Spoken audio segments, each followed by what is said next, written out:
नमस्कार। डीएलएड प्रथम वर्ष से हमारा हिंदी भाषा शिक्षण और प्रवीण था। हम लोगों ने वर्णों के अंतर्गत स्वरों की बात कल जो वीडियो है उसके अंतर्गत की थी और आज हमारा दोनों जो टॉपिक है वो है व्यंजन। हम लोग जानते हैं कि जिन्हें स्वरों की सहायता से बोला जाता है वे व्यंजन कहलाते हैं। परिभाषा देखेंगे सबसे पहले। स्वरों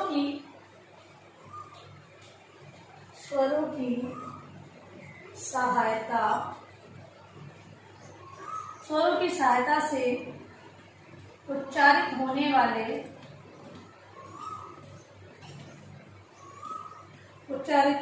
होने वाले वर्ण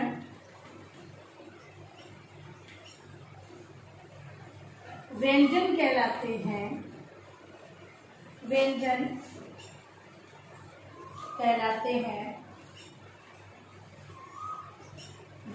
के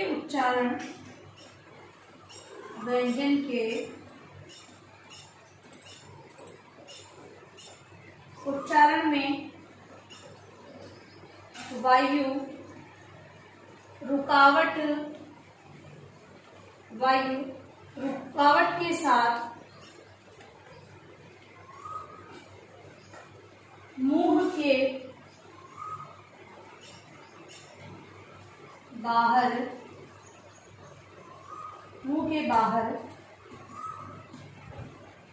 आती है।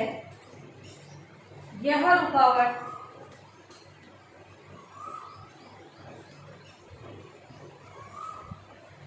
कई प्रकार की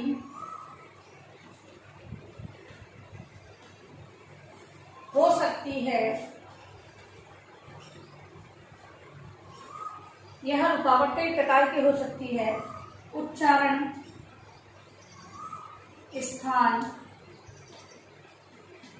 स्थान एवं प्रयत्न के आधार पर इनके कई भेद हैं।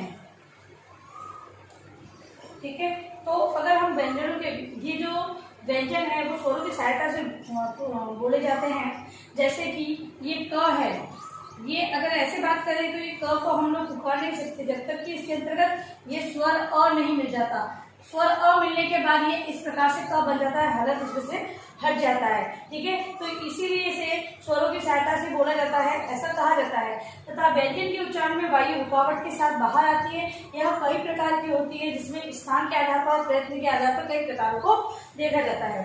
अब जो इसका वर्गीकरण है वो व्यंजन का वर्गीकरण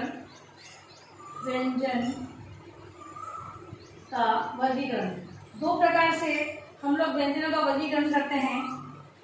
स्थान के आधार पर और दूसरा है प्रयत्न के आधार पर। ये दो प्रकार है, जैसा कि हमने पढ़ा था अभी यही कि दो वर्गीकरण क्या हुआ इसका, दो प्रकार से होता है, स्थान के आधार पर और प्रयत्न के आधार पर। सबसे पहले हम स्थान के आधार पर व्यंजन का वर्गीकरण देखते हैं। स्थान के आधार पर व्यंजन का वर्गीकरण। स्थान के आधार पर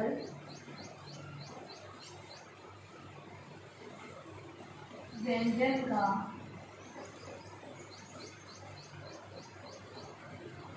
वर्गीकरण। ठीक है, तो स्थान के आधार पर पहला है कंठ्य।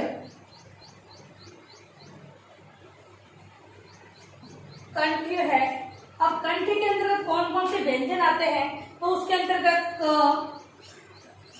ख, ग, घ, अंग और ह को लिया गया है। ठीक है, कंठ्य के अंतर्गत ध्यान रखेंगे क्योंकि ये पूछा जाता है परीक्षा में।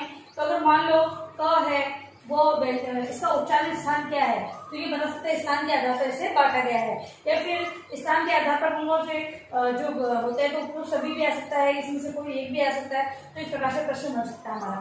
फिर है दूसरा है तालव्य। तालव्य तालव्य के अंतर्गत च, छ, ज, झ, य, य तथा श। क्या है ये?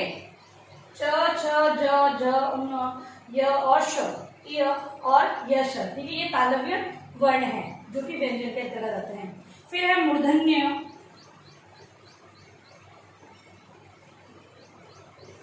मूर्धन्य जिसके अंदर कि ट, ठ, ड, ढ, ण, ड से ये जो नीचे बिंदी वाला गढ़ वाला जो होता है वो ड, श, फिर र, इन्हें लिया जाता है। इसके बाद है दंत्य। दंत्य वर्ण स्थान के आधार पर जिसके अंदर की त, श, द, ध, न, श तथा ल को लिया गया है। इसके बाद हमारे अगला है ओष्ठ्य। ओष्ठ्य के अंतर्गत प, फ, ब, ह और म को लिया जाता है। फिर है दंतोष्ठ्य। दंतोष्ठ्य दंतोष्ठ्य के अंतर्गत व और फ को लिया जाता है। तो इस प्रकार से हम देखते हैं कि स्थान के आधार पर जो व्यंजनों का वर्गीकरण है वो कंठ, तालव्य, मूर्धन्य, दंत्य, ओष्ठ्य और दंतोष्ठ्य के अंतर्गत किया जाता है। इसी प्रकार से हमें अगर प्रश्न बनता है तो इस प्रकार से उत्तर लिखना होगा। अब देखिए अपना गृह कार्य प्रश्न।